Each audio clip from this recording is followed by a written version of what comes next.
안녕하세요. 저는 63세 여자이고 아들 결혼시킨 지 7년 차 된 시어머니입니다. 일찌감치 아들놈 장가 보내고 손주 재롱이나 보며 이제야 좀 안정된 삶을 사나 싶었는데 인생이 제가 뜻한 대로 되지 않더라고요. 그래서 저의 한탄스러운 얘기를 좀 해볼까 해서 이렇게 사연을 보내봅니다. 다들 자식이 있는 부모라면 내 자식은 눈에 넣어도 안 아플 만큼 끔찍하잖아요. 저 또한 저희 아들이 그런 존재였어요. 게다가 저희 모자 사이가 좀 특이했던 게 다른 모자들보다 좀 끈끈한 유대가 있어요. 왜냐면 저랑 아들이 남편에게 버림을 받았거든요.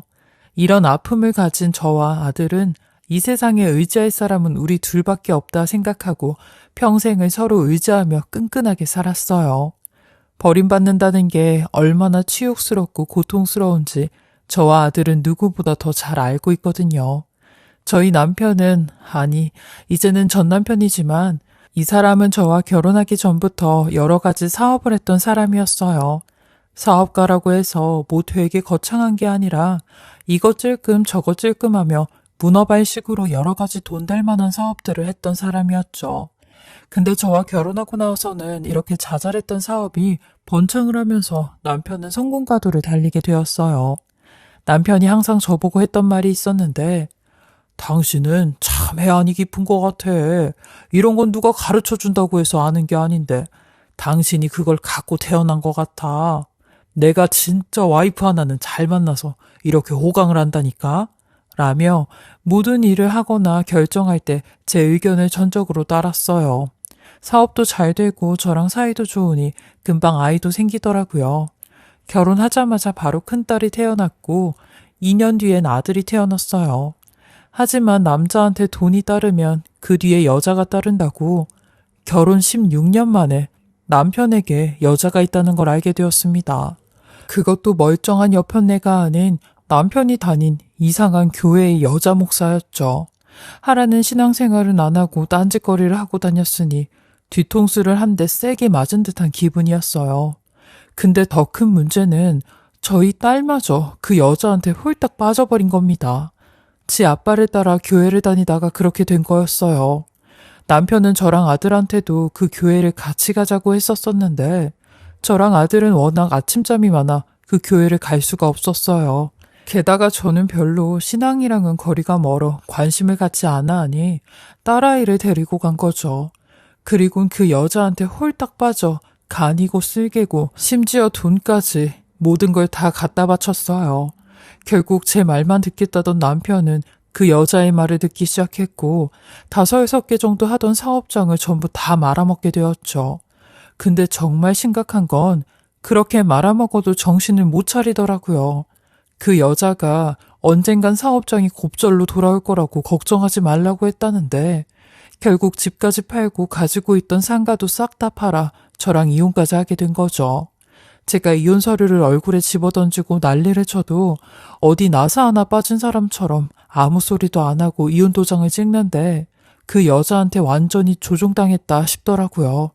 그리고 나서 제가 딸과 아들의 손을 붙잡고 이제부터 엄마랑 살아야 된다고 하니 딸이 제 손을 탁 놓더니 이 악마 같은 년, 너 때문에 우리 집이 이렇게 망한 거야. 다 너 때문이라고. 나는 악마 손에서 자랄 수 없어. 난 우리 아빠랑 엄마 목사님 따라갈 거야. 라며 이 손 놓으라고 저를 뿌리치고 밀치기 시작했는데 딸아이도 남편의 눈과 똑같았어요. 멍하고 초점 없는 눈빛이었는데 도끼가 가득한 얼굴이었죠. 제가 딸을 떼어놓을수록 딸의 반항은 더욱 거세졌고 결국 전 제가 보는 앞에서 남편과 그 여자 목사한테 딸을 뺏기게 되었어요. 경찰에 신고를 해도 보호자가 같이 있다는 말에 딸을 데리고 올 수 없었고 그 길로 그 세 사람은 베트남인가 어디 동남아로 이민까지 갔다는 소리를 어렵게 들을 수 있었어요. 아직도 딸과는 연락이 안 된 채 죽었는지 살았는지도 모르고 살고 있죠. 그래서 저와 아들은 더욱 똘똘 뭉치며 서로를 안쓰러워하고 살아왔어요.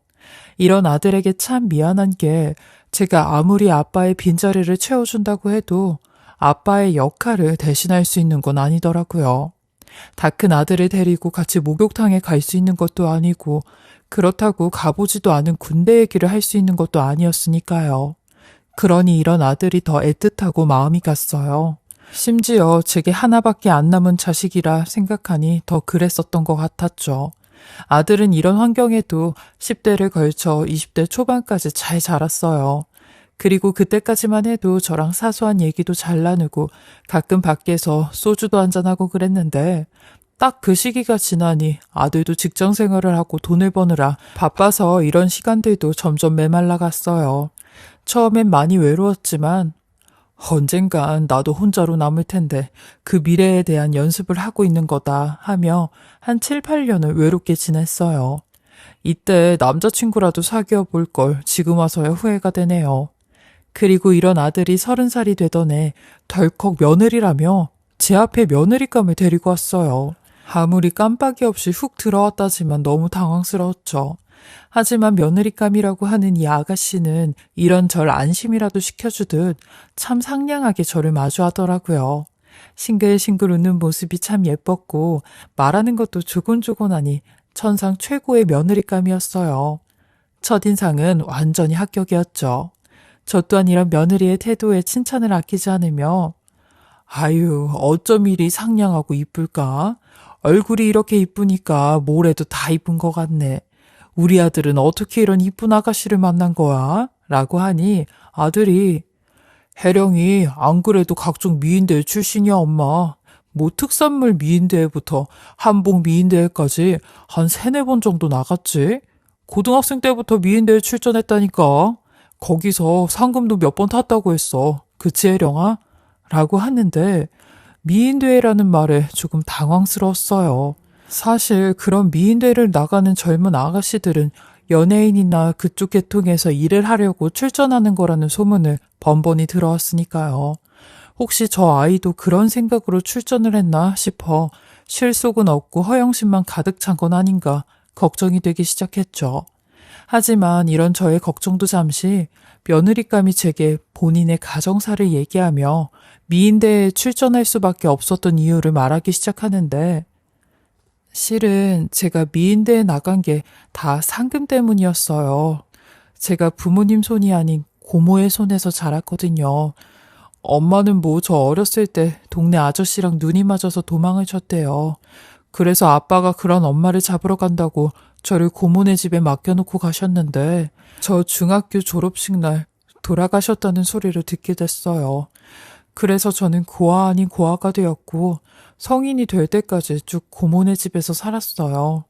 근데 고모랑 고모부랑 제 사촌들이 저한테 너무 많은 눈칫밥을 줘서 어떻게 하면 돈을 벌 수 있을까 하다가 동네 미용실 아주머니의 권유로 미인대회에 출전을 하게 됐는데 처음 출전한 거기서 대상을 받게 된 거예요. 그래서 그 상금을 고모 부부한테 드리니까 그때부터 태도가 달라지시더라고요. 그리고 나선 어쩔 수 없이 고모의 권유로 1년에 한 번씩 미인대회에 나가게 된 거예요. 근데 그 후로는 입상 정도밖에 못하고 20살 되자마자 고모네 집에서 나왔죠. 라며 제 눈에 피하면서 말을 하는데 그런 아이에게 참 열심히 살았구나 라며 기특하다고 했어요. 그러니 며느리도 제 말에 어머님 이해해 주셔서 감사합니다 하고 꾸벅 인사를 하더라고요. 며느리는 자기가 배운 것도 없고 할 줄 아는 것도 없어.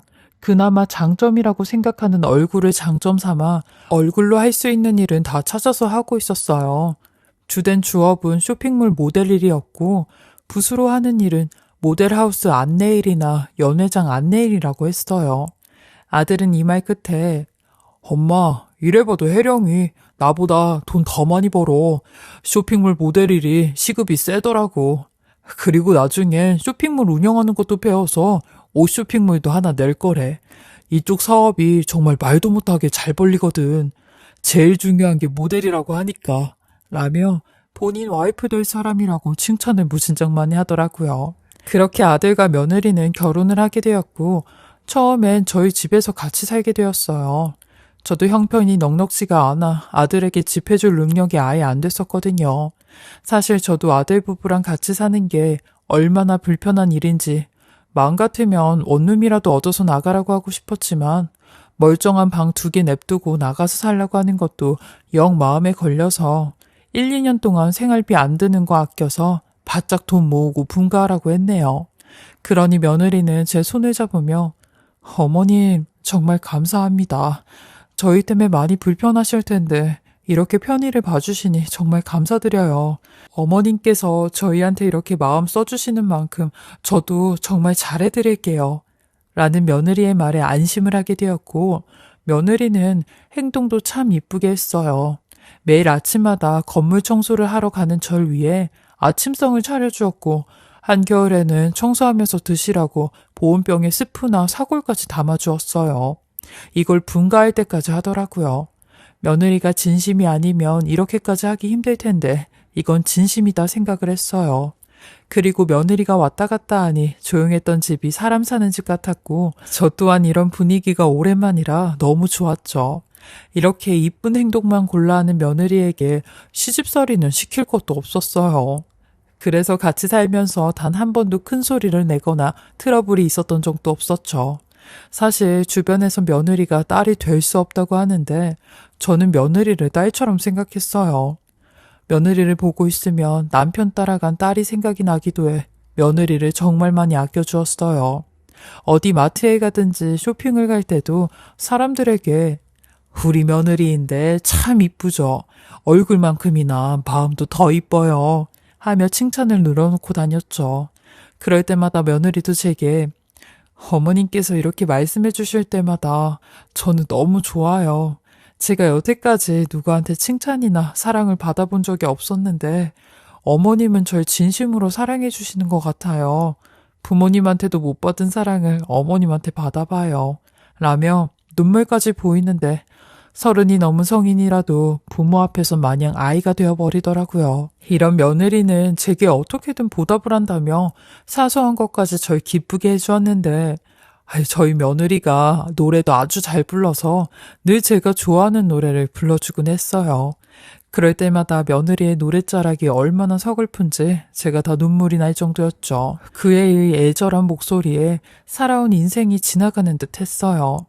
해가 바뀔수록 저와 며느리는 아들보다 더 가깝게 지냈고 둘도 없는 사이가 되어버렸죠. 그렇게 아들 부부가 결혼한 지 4년 정도 되었을 때였어요. 아들이 아무 말도 없이 갑자기 잘 다니던 직장을 그만둔 겁니다.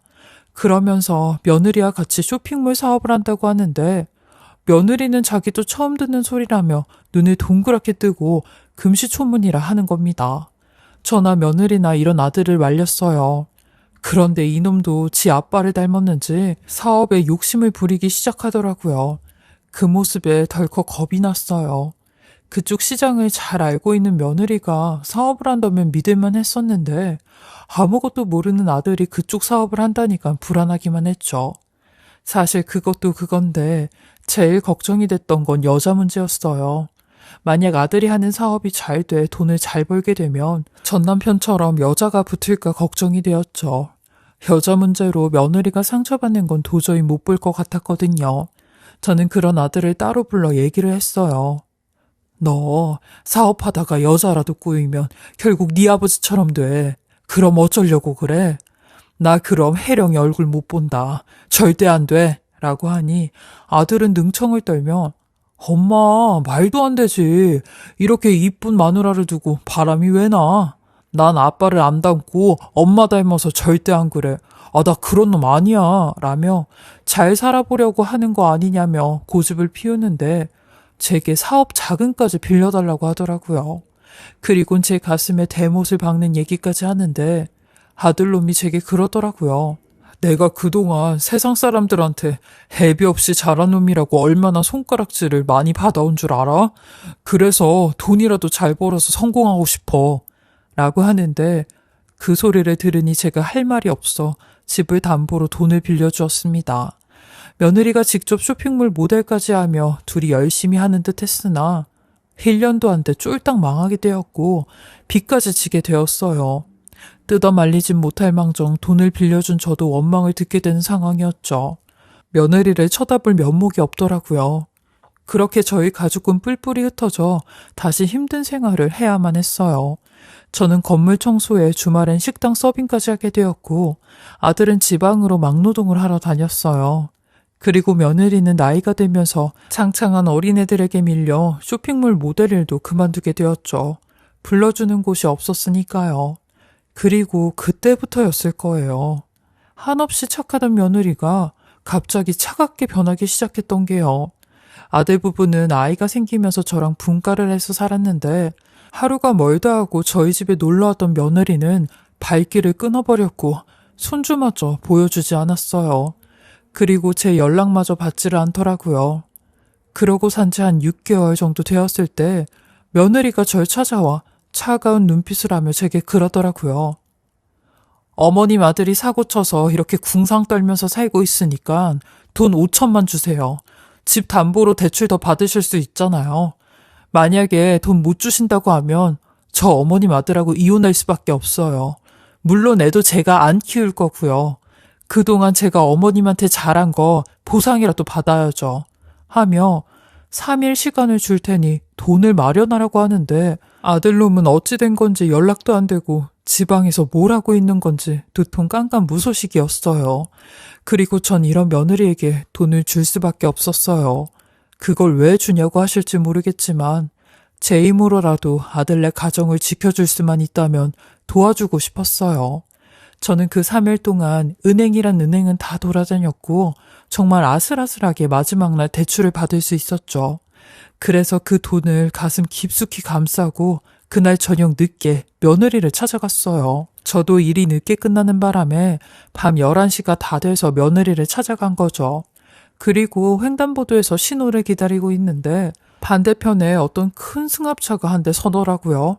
그리고 거기서 어떤 여자가 한 명 내리는데 아니 쌀쌀한 초겨울에 다리가 다 드러나는 짧은 치마를 입고 뾰족한 구두까지 신고 있더라고요. 속으로 무슨 옷을 저렇게 입고 다니나 하며 생각을 하던 순간 그 여자의 앞모습을 보게 되었고 저는 그 여자의 얼굴을 보자마자 놀래 자빠지는 줄 알았어요. 왜냐하면 그 여자가 저희 며느리였거든요. 전 며느리를 본 순간 5만 가지 생각이 다 들었고 대체 이 시간에 왜 저런 옷을 입고 저런 차에서 내리는지 알 수가 없었죠.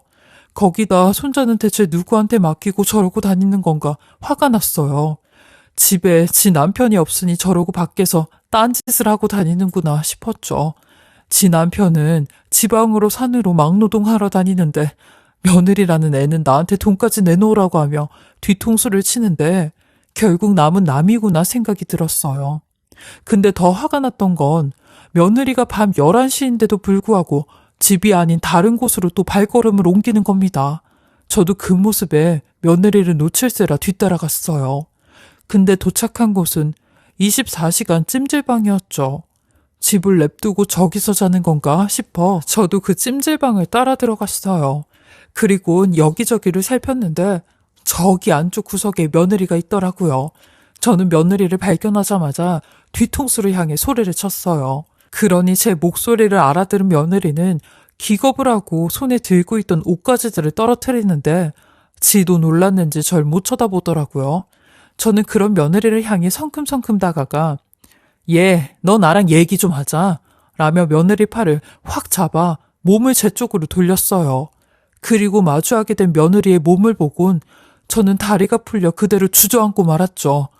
며느리의 몸은 수술 자국으로 거의 난도질이 되어 있었고 피부 또한 시커멓게 변해져 있었는데 그 모습을 보고 말이 안 나와 입만 뻥긋뻥긋거리며 너 대체 몸이 왜 그런 거니? 너 무슨 수술 받은 거야? 라고 했어요. 몇 년 전에만 해도 며느리와 함께 목욕을 자주 다녔었는데 그때는 이러지 않았었거든요. 그러니 며느리 또한 제 앞에 주저앉으며 엉엉거리고 대성통곡을 하기 시작하는 겁니다. 그리곤 지난 몇 개월 동안의 일을 얘기하기 시작하는데 그 말을 듣곤 제 자신이 너무 원망스러워 한참이나 가슴을 내리쳤어요. 지방으로 일을 간다고 했던 아들놈이 실은 지방이 아닌 PC방에 있다는 겁니다. 완전히 게임 중독과 알코올 중독이 되어 일도 안 하고 며느리한테 돈을 벌어가지고 오라며 하루가 멀다 하고 집안의 것들을 다 깨부수며 살았다는데 그때부터 저랑 연락이 끊기기 시작한 시점이라고 하더라고요. 아들놈이 며느리한테 너 미인대 출신이니까 그 돈으로 돈 벌어가지고 오라고. 너 노래도 꽤 하니까 밤무대 가면 되겠네. 했다는 겁니다. 그러면서 억지로 반무대에 취직을 시키며 돈을 벌어가지고 오라고 했다는데, 문제는 6개월 전 며느리가 가슴이 너무 아파 병원에 가니 유방암 3기라는 진단을 받게 되었대요. 게다가 그 유방암이 폐에까지 전이가 되었다는데, 아들놈은 그 말에도 눈 하나 깜빡 안 하고 들은 척도 하지 않았다는 겁니다. 그래서 어떻게든 수술비를 구하려고 이곳저곳 다니다 사채까지 쓰게 되었고, 사채빚을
감당할 수가 없어 어쩔 수 없이 저를 찾아와 돈을 달라고 했다는 겁니다. 그러면서 너무 죄송하다고 눈물을 흘리는데, 아들놈이 그런 쓰레기 짓을 했다니 너무 화가 나고 며느리한테 미안해 말이 안 났어요. 심지어 며느리는 그 아픈 몸을 이끌고도 일은 계속했다는데, 암 치료를 받는 중에도 아들놈이 나가서 돈을 벌어가지고 오라며 난리를 쳤다는 겁니다. 그래서 항상 일이 끝나고 나면 이렇게 목욕탕에 들려 싹 씻고 손자를 만질 수가 있었대요. 저는 이 모든 말을 듣고 나선 상처 가득한 며느리의 몸을 끌어안아 주었어요. 그리고 내가 자식을 잘못 키웠다며 미안하다고, 잘못했다고 며느리에게 용서를 빈다고 했어요. 그리고 같이 대성통곡을 했죠. 간신히 진정이 되고 아들놈의 행방을 물었어요. 그놈의 자식 대체 어딨냐고, 내가 가만 안 둘 거라고 하니 어디 PC방에 있을 거라고 하는데, 그 PC방에서 아들놈을 만날 수 있었죠. 머리와 수염은 있는 대로 길러 누군지도 못 알아볼 정도였고, 그 옆엔 어떤 여자까지 끼고 둘이 같이 게임을 하는데, 저는 그런 아들의 머리를 잡고 끌고 나왔어요. 그리곤 갖은 욕을 하며 너는 사람 새끼도 아니라고 했어요. 어떻게 네 마누라랑 네 자식한테 이럴 수가 있냐고 했죠. 네가 네 입으로 그러지 않았냐고. 너는 네 아버지 안 닮고 나 닮아서 바르게 사는 거라고. 근데 이따위 짓을 하냐며 내가 이렇게 살라고 했냐고 울고불고 길거리에서 난리를 쳤죠. 근데 얼마 뒤 아들 옆에 있었던 그 여자가 저희에게 다가와선 그만하시라고 하는데, 그 여자도 한바탕 머리털을 뽑아버릴까 하며 얼굴을 보게 되었고, 그 여자 어디서 많이 본 듯한 얼굴이었어요. 낯이 익은 얼굴이었는데 아무리 세월이 흘러도 내 자식을 못 알아볼 수는 없었죠. 바로 몇십 년 전에 남편과 도망을 간 저희 딸이었습니다. 살이 한 30kg는 찐 것 같았지만 그래도 알 수 있었어요. 저는 그런 딸과 아들을 번갈아 가며 쳐다보았고, 니들이 대체 어떻게 같이 있는 거냐고 했어요. 그러니 딸과 전 남편이 먼저 아들을 찾았대요. 그리고는 아들한테도 그 이상한 신앙을 주입시켰다는데, 아들도 눈이 반쯤 나가 있더라고요. 대체 남편 놈과 저는 무슨 악연인지, 이렇게 다시 만나 또다시 자식을 뺏어가는지 너무너무 개탄스러웠어요. 저는 이런 아들놈과의 연도 제 손으로 직접 끊어버렸습니다. 이제 나한텐 자식은 아무도 없다고 했어요. 제 사주팔자엔 자식이 있어도 없는 팔자이구나 싶었죠. 그리고 며느리한테도 당장 이혼 도장 찍으라고 했습니다. 제가 직접 며느리 데리고 가서 도장 찍게 만들었어요. 그리고 며느리에게 내가 아들놈 대신 매달 손자 녀석 양육비는 얼마씩 줄 테니까 절대로 아들놈이랑 연락하지 말라고 신신당부를 했죠. 그러니 며느리는 그냥 하염없이 울기만 했어요. 저는 그런 며느리를 붙잡고 왜 이런 한심한 놈이랑 같이 산 거냐고 물으니 며느리가 그러더라고요. 사랑받는다는 게 얼마나 행복하고 좋은 일인지 이미 알아버려서 다시 그 전으로 돌아가기가 무서웠대요. 그 말을 듣는데 정말 제 가슴이 찢어질 듯이 아팠어요. 저도 그런 며느리에게 너랑 내가 엄마랑 딸로 만났어야 했는데 하늘도 무심하지. 어쩜 이리 우리들을 갈라놓는지 모르겠다. 라며 미안하다는 말만 연신했네요. 그렇게 자식들은 절 떠났을지언정 며느리는 제 곁에 남아있었고 저 또한 이런 며느리를 위해 병간호를 해주며 건강이 회복될 때까지 도와주었어요. 저의 간절한 마음과 기원 때문이었는지 며느리는 아주 잘 회복이 되었고 1년 후 재검진을 받았을 때도 많이 좋아졌다는 말을 듣게 되었죠. 그리고 이런 며느리를 위해 현재는 이사갈 생각을 하고 있어요. 며느리와 가깝게 지내고 싶지만 며느리도 자신만의 인생이 있으니 제가 가로막으면 안 될 것 같았어요. 병간호할 때도 솔직히 굉장히 조심스러웠던 게 혹시 며느리가 나 때문에 아들놈 생각이 더 나서 힘들면 어쩌지 하는 생각을 늘 했거든요. 그래서 건강이 많이 좋아졌다는 말을 듣고 이제 며느리 곁을 떠나는 게 맞겠다 싶었어요. 며느리 또한 제 말에 수긍을 하더라고요. 저는 그런 며느리의 손을 꼭 붙잡고 너를 정말로 많이 사랑해주는 사람이 나타나면 다시 한번 만나봐. 그때는 이런 상처 받지 말고 라며 이야기해 주었네요. 제 인생을 돌이켜보면 그냥 보통의 사람들처럼 사는 게 제일 어려웠던 것 같아요. 그래서 요즘은 그런 보통의 사람들이 너무나도 부럽기만 해요. 주변에서 남편과 싸웠다고 툴툴대는 소리도 제겐 그저 부러움의 모습이고 자식들이 힘들게 한다는 소리도 제겐 다 부러움의 모습이죠. 제가 전생에 죄를 많이 지었나 봐요. 이런 저의 삶이지만 그래도 사는 날까진 열심히 살아봐야겠죠. 저의 긴 이야기 들어주시고 읽어주셔서 감사하고요. 다들 가족과 함께 행복한 삶을 그려나가시길 바라겠습니다. 저 같은 사람도 있으니 아무리 힘들어도 잘 이겨내시고 건강하시길 바랄게요.